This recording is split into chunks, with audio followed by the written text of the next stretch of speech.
I've watched Keir Starmer's rise. I used to be a member of the Labour Party, and I left when he was elected leader. So just to be clear, you are in precisely the category that I was very rudely castigating a moment ago. You're someone who never liked him, didn't like him then, and doesn't like him now. Well, I didn't like his actions.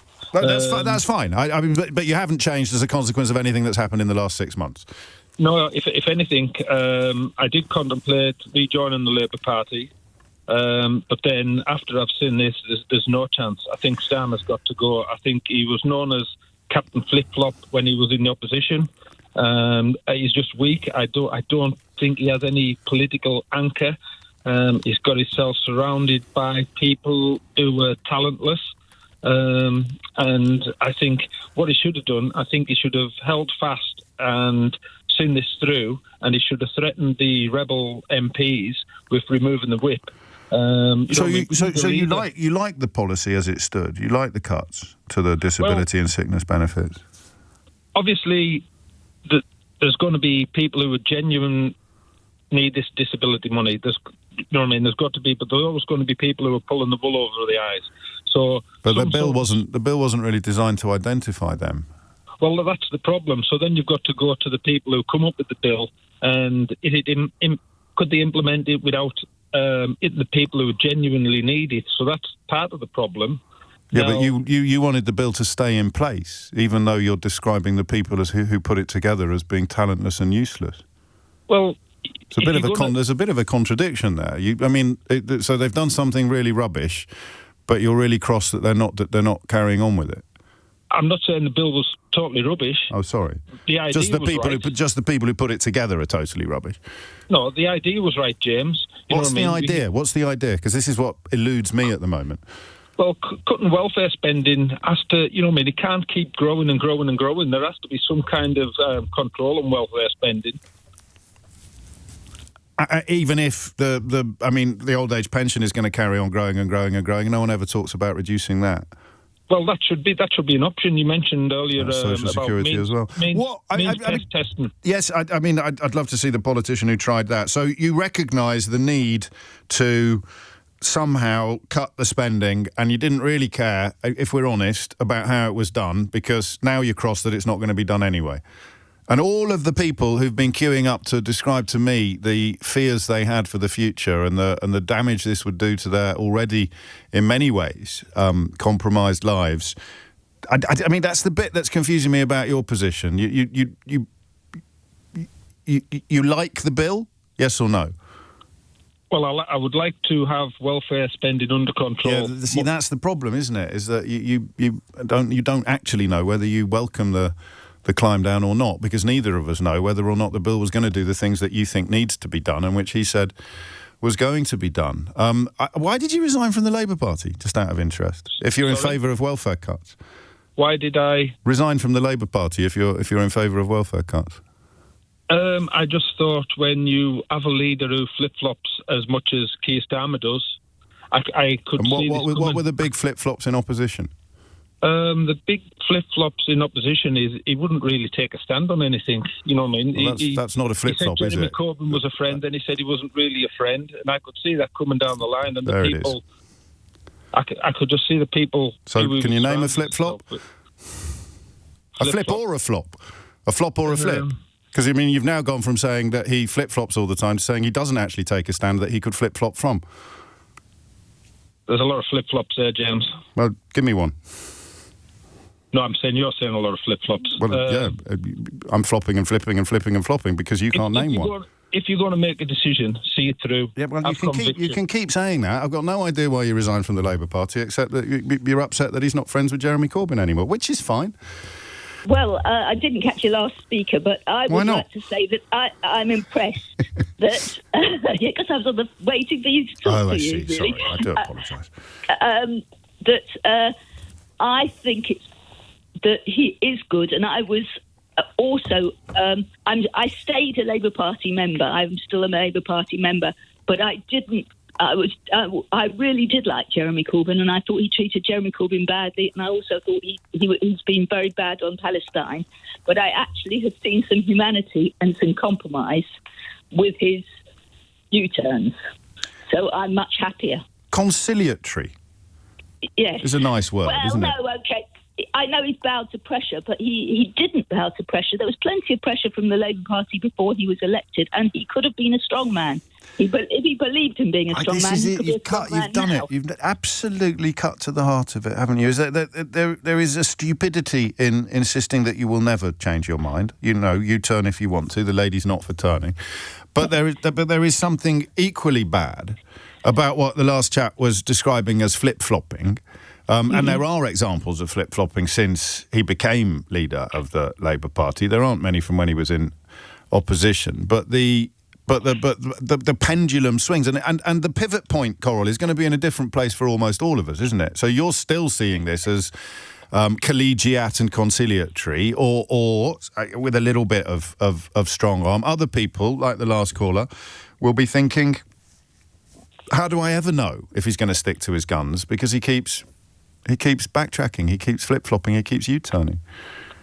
I think you've got to be a kind of a bit of a fanatic. I think the people who and I've got friends on either side of that divide, and I spent my life feeling I'm in bad faith because I still stayed in the Labour Party, because all my friends, you know, the ones who've gone off the BBC, they've gone, you know, they're left-wingers. Yes. And they see it very clearly. And I also can see it and actually agree with them about the policy. I would much prefer us to be a proper socialist and yet the reality of it. Well, yes, and yet, I mean, if we were to marry together the first two calls of the day, you've got someone who accepts or someone who endorses the absolute inevitability of trying to cut the welfare bill, and somebody who, if you'd allow me to say, perhaps somewhat idealistically thinks that we can meet those costs indefinitely and infinitely. Before you go, shall I try to make you laugh? Yes, go on. What do you call a Frenchman wearing sandals?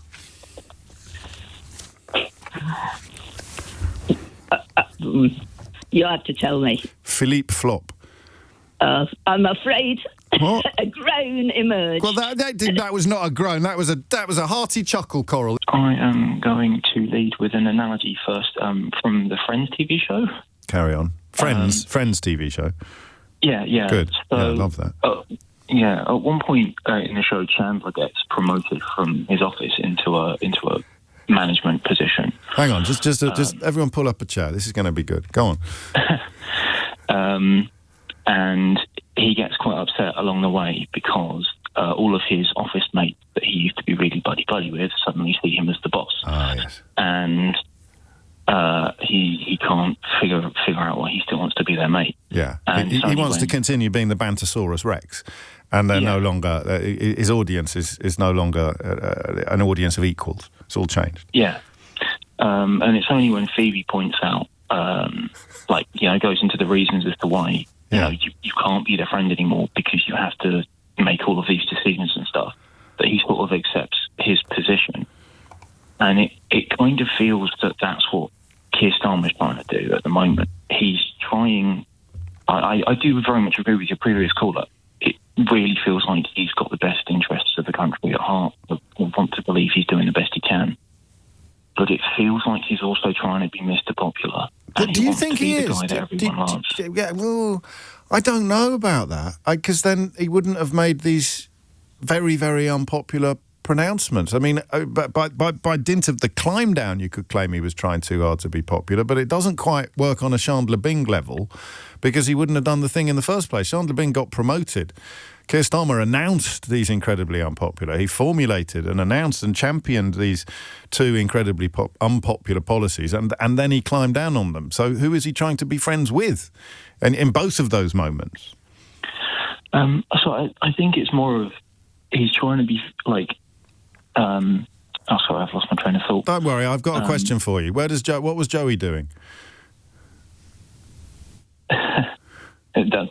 I guess the answer to that is who's Joey in British politics? Who is Joey Tribbiani in the Labour cabinet? This is what we all need to know. Find Joey Tribbiani, put him on the telly. I wanted to try and mix what I see a connection between the winter fuel and the PIP payments. Go on. Are you going to do so using Dad's Army as the basis? No, that would be awesome, wouldn't it? Go on, so my connection, what I think is that Keir Starmer is so long-term looking. He can't look short-term. He can't look at what is happening right now. So you can look at, for example, an increasing pensioner population. You can look at what happens to pensioners when they get older. They get frail. They get disabled. They get more likely to claim more PIP.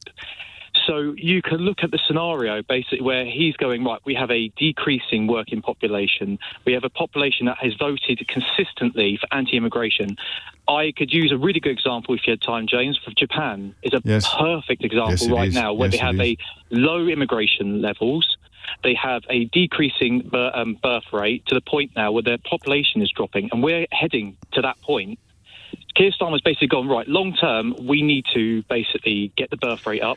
How do you do that when you've got people like Farage standing in the wings shouting about immigration all the time? And ignoring the demographic change to pensioners or the falling birth rate, ignoring all of that. It's primary schools shutting in this city at the moment, literally shutting because there's no kids to go to them. And I'm going to say something, James, that you're not going to believe. I'm going to say something positive about Trump. Go on. Oh, really? The last person who tried to say something positive about Trump, I actually told to shut up on the radio, which was probably quite unprofessional of me. But luckily, I said it in a very bantery way. So let's see if that happens again. Go on. So what's the main thing that Trump has? He has a spokesperson that is there 24/7, talking to the press 24/7. Oh yeah, okay. Yeah, well that's the office of the United States president. Exactly. It's not just him, but that notion of communication, that window on his world. Even though they're lying through their teeth, the principle is a good one, to have somebody there. So, James, for example, you've got Labour MPs who come up on LBC, you can't tell you where a bridge is, but you've got Labour MPs who come on other days who are amazing, and it's the single problem that the Labour Party has at the moment is comms, it's communication, it's explaining to the general public that if we do not have the money to spend on pensioners and on PIP, we're going to have to prioritise who the money goes to, and for a lot of Labour MPs... Yeah, but why don't you just take it off the billionaires? Because... that's the problem. You're trying to explain it to the general population. Well, I'm showing you what the general population is primed to say. If they come from the left, you say, why don't you just take it off the billionaires? And if they come from the right, you say, well, they're all scroungers anyway, so what are you worried about? Exactly. Why aren't you getting more of them? Why aren't you taking more? You're not taking enough. They're all scroungers. I know someone who's got a Motability car and he's only got, I don't know, he's only got an ingrown toenail, so they're all scroungers. They're all scroungers. So you see the problem, but you're right. They need to try, but it doesn't matter how big the mountain is, you've got to try to blooming climb it. And they haven't even got their crampons on. Thank you, John.